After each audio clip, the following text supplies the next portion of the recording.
Your wife's in the news. In fact, in the Times, she's in the Man in the News section of the Times. I noticed they had to change it to Woman in the News. It's kind of rare that a wife in Washington gets to be in the papers herself.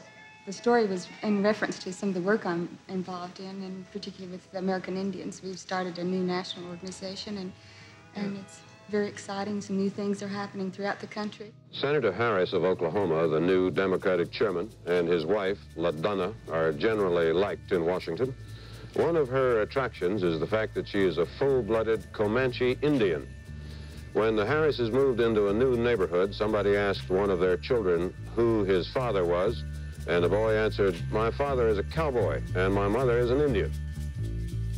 Maybe we were about the first Comanche white couple in Washington. And, you know, and it was exotic to have an Indian woman who was charming and smart and really activist. I mean, she wasn't any kind of potted plant or shrinking violet. She spoke out strongly for what she believed in.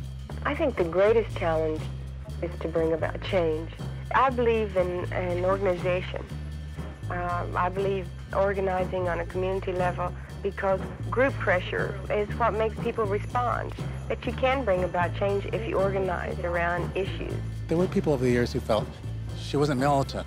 They wanted her to be more militant. She was really famous here. She was part of the Washington power structure, really. And she and her husband, Fred, they worked as a team.